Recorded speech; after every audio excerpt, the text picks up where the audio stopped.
Hi hello నమస్తే. నేను కృష్ణాంజనేయులు. ఆంధ్రప్రదేశ్ ముఖ్యమంత్రి చంద్రబాబు నాయుడు తెలంగాణ ముఖ్యమంత్రి రేవంత్ రెడ్డితో 6వ తేదీన హైదరాబాదులో సమావేశం కాబోతున్నారు. రెండు రాష్ట్రాలకు సంబంధించినటువంటి విభజన సమస్యలు ఏమున్నాయి, ఏమైనా సమస్యలు ఉంటే పరిష్కారానికి సంబంధించినటువంటి అంశం. దీని మీద ఆల్రెడీ ఆంధ్రప్రదేశ్ ముఖ్యమంత్రి చంద్రబాబు నాయుడు రాసినటువంటి లేఖ మీద తెలంగాణ ప్రభుత్వం కూడా రెస్పాండ్ అయింది. హుటాహుటిన రేవంత్ రెడ్డి, డిప్యూటీ సీఎం, అదేవిధంగా అక్కడ మల్లుబట్టి విక్రమార్క వాళ్ళందరూ ఉన్నతాధికారులతో సమావేశం అయ్యారు. ఎట్లా ఏంటి రేపు వాళ్ళు వస్తే మనం ఏ విధంగా మన డిమాండ్స్ ఏంది, వాళ్ళ డిమాండ్స్ ఏంది అనేటువంటి దాని మీద వాళ్ళు రెడీ అవుతున్నారు. ఇద్దరు ఎలా చర్చిస్తారు, ఏంటి, దానివల్ల ఏం మేలు జరిగిద్ది ఆంధ్రప్రదేశ్కి అనేటువంటి అంశం మీద ఒక వీడియో ఆల్రెడీ చేశాను. ఆ వీడియో ఆల్రెడీ ఉంది. ఇద్దరు కలిసి భేటీ అవుతున్నారు. ఎంత మేలు జరిగిద్ది ఏపీకి, దాంట్లో నిజంగా మేలు జరిగిద్దా లేదా, గతంలో ఎలా నష్టం జరిగింది, ఇవన్నీ విషయాలు దాంట్లో చర్చించాం. మళ్ళీ నేను దాని జోలికి వెళ్ళను ఈ వీడియోలో ప్రధానంగా ఏంటి అంటే, అసలు చంద్రబాబు నాయుడు, రేవంత్ రెడ్డి అంటే ఆంధ్రప్రదేశ్ ముఖ్యమంత్రి, తెలంగాణ ముఖ్యమంత్రి ఇద్దరు ఈ హోదాల్లో వీళ్ళిద్దరు కలుస్తున్నారు. దీని వెనకాల ఏమైనా రాజకీయ ఎజెండా ఉందా, హిడెన్ ఎజెండా ఏమైనా ఉందా, రహస్యమైనటువంటి ఎజెండా ఏమైనా ఉండొచ్చా? ఖచ్చితంగా ఉండొచ్చు. ఎందుకు అనంటే ఇద్దరు కీలకమైనటువంటి నేతలు రెండు పార్టీలకు సంబంధించినటువంటి వాళ్ళు అవ్వచ్చు, కానీ రెండు పార్టీలకు సంబంధించినటువంటి ప్రయోజనాలైనా దాగి ఉండొచ్చు కదా. ఇక్కడ ఈ ఏంటి రాజకీయ ప్రయోజనాలు ఏమై ఉండొచ్చు, ఏ విధమైనటువంటి దాని మీద ఈ సమావేశం జరుగుతుంది, ఈ హిడెన్ ఎజెండా ఏముండొచ్చు అనేటువంటి దాని మీద మనం ఒకసారిగా దాన్ని పరిశీలిస్తే ఒక అంశం, నేను 1-2 ఇష్యూస్ దాని మీద డిస్కస్ చేసేటువంటి ప్రయత్నం చేస్తాను. ఏమిటి ఈ హిడెన్ ఎజెండాలు ఏముండొచ్చు, ఇద్దరికి కలిపినటువంటి ఉమ్మడి ఎజెండా ఏంది అసలుకి ఏంటి? రేవంత్ రెడ్డి తెలంగాణలో బీఆర్ఎస్ని సమూలంగా స్మాష్ చేసి బీఆర్ఎస్లో ఉన్నటువంటి ఎమ్మెల్యేలని కాంగ్రెస్ పార్టీలో చేర్చుకోవాలని ప్రయత్నం చేయడం, ఉన్నటువంటి మిగిలిన వాళ్ళు బీజేపీలో చేరవచ్చు వ్యవహారమైన. అంటే మొన్న లోక్సభ ఎన్నికల్లో ఏవైతే బీఆర్ఎస్ తీవ్రంగా జీరోకి పడిపోయిన తర్వాత ఒక్క ఎంపీ సీటు కూడా గెలుచుకోలేదు. బీజేపీ అదేవిధంగా కాంగ్రెస్ మధ్య పోటీ జరిగినటువంటి పరిస్థితి, చెరిసాగం గెలుచుకున్నారు, ఒకటి ఎంఐఎం గెలుచుకున్నటువంటి పరిస్థితి ఉంది. మరి ఇలాంటి పరిస్థితుల్లో ఇక మళ్ళీ లేకుండా బీఆర్ఎస్ని దెబ్బకొట్టాలి. అందుకని కాంగ్రెస్ పార్టీలో దాదాపుగా బీఆర్ఎస్కు సంబంధించినటువంటి శాసనసభాపక్షం మొత్తం చేరబోతుంది అనేటువంటి ఏవో జరుగుతున్నాయి చర్చ. వాళ్ళందరిని కాపాడుకోవడానికి కేసీఆర్ ఇవన్నీ ప్రయత్నాలు చేస్తున్నాడు.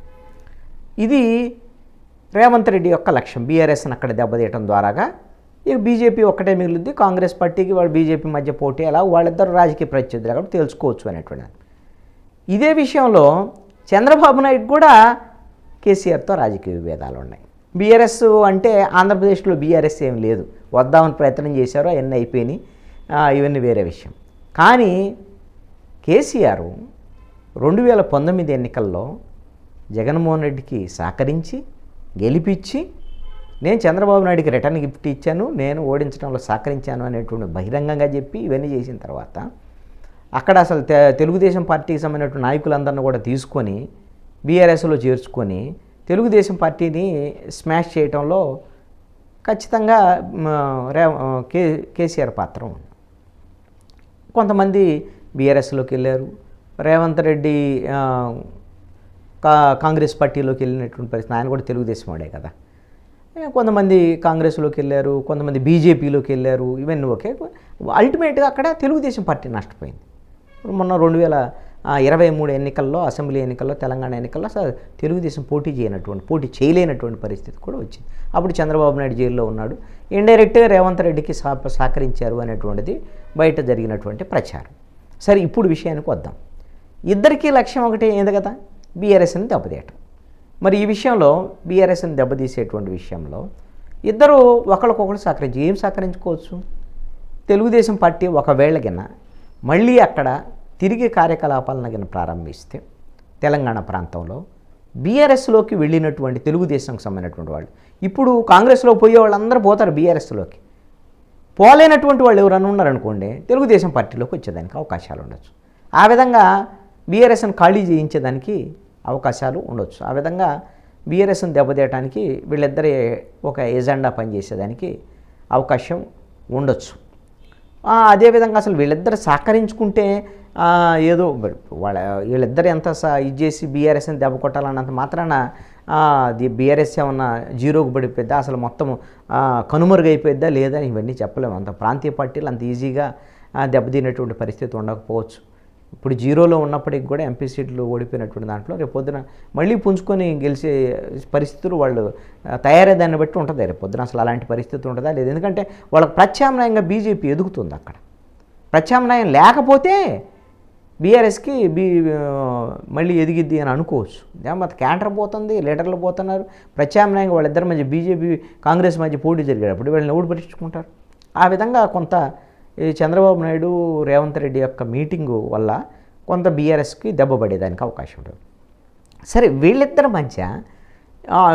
వీళ్ళిద్దరు ఒకవేళ సహకరించుకుందాము, మన రాష్ట్రాలకి ఆంధ్రప్రదేశ్ రాష్ట్రానికి ఏదో మన రేవంత్ రెడ్డి మనవడగా తెచ్చుకుందామంటే అక్కడ కాంగ్రెస్ ప్రభుత్వం, అది చంద్రబాబు నాయుడు ఎన్డీఏ ప్రభుత్వానికి ముఖ్యమంత్రి. ఇక్కడ ముఖ్యమంత్రిగా చంద్రబాబు నాయుడు ఉన్నప్పుడు కూడా బీజేపీ జనసేన ప్రభుత్వంలో ఉన్నాయి, ఆంధ్రప్రదేశ్ ప్రభుత్వంలో.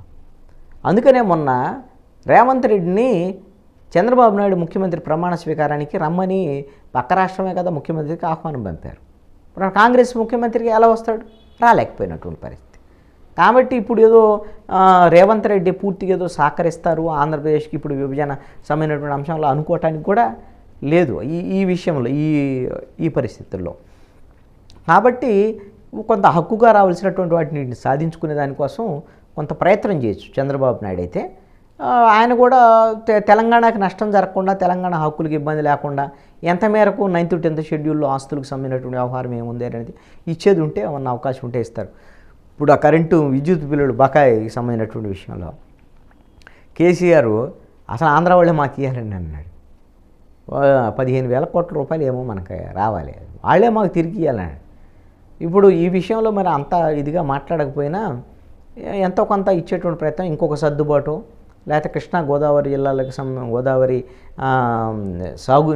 నీటికి సంబంధించినటువంటి కృష్ణా గోదావరి నదుల్లో నీటి పంపిణీకి సంబంధించినటువంటి విషయంలో రెండు రాష్ట్రాలకు సంబంధించినటువంటి విషయంలో ఎంతో కొంత ఎవరి వాటాలు వాళ్ళు తీసుకుంటే చాలు, ఒకళ్ళు తీసుకోనక్కర్లా. అందుకు సంబంధించినటువంటి ఏమైనా ఈ రాజకీయ ఎజెండాల ప్రధానంగా కాకుండా అది ఎలాగూ ఉంటాయి, రాజకీయ హిడెన్ ఎజెండాలు ఉంటాయి. ఇద్దరు కలిసి బీఆర్ఎస్ని దెబ్బతీసేటువంటి ఎజెండా మీరు చేసుకోండి, అది మీ ఇష్టం.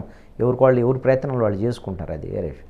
కానీ రాష్ట్రానికి ప్రయోజనాల విషయంలో మరి వీళ్ళిద్దరూ ఎంత మేరకు సహకరించుకుంటారు ఏంటి అనేది చూడాల్సినటువంటి పరిస్థితి ఉంది. రేవంత్ రెడ్డి చంద్రబాబు నాయుడు కలయిక వెనుక ఖచ్చితంగా ఈ విధమైనటువంటి ఒక బీఆర్ఎస్ని దెబ్బతీయాలి అనేటువంటి ఒక ప్రయత్నం అయితే ఖచ్చితంగా ఉంటుంది. అందుకే చంద్రబాబు నాయుడు వెళ్తున్నాడు అనేటువంటి మాత్రం, అందుకు మాత్రమే వెళ్తున్నాడు అనేటువంటిది మాత్రం తప్పు. వెళ్ళిన తర్వాత ఈ ప్రయత్నం కూడా చేస్తారు. ఎందుకంటే చంద్రబాబు నాయుడుని కూడా గట్టిగా దెబ్బతీయాలని అయితే కేసీఆర్ చూశాడు, జగన్మోహన్ రెడ్డికి పూర్తి సహకరించాడు. కాబట్టి వీళ్ళు కూడా రిటర్న్ గిఫ్ట్ ఇస్తారు కదా, ఏం జరుగుతుంది ఏంటి అని చూద్దాం.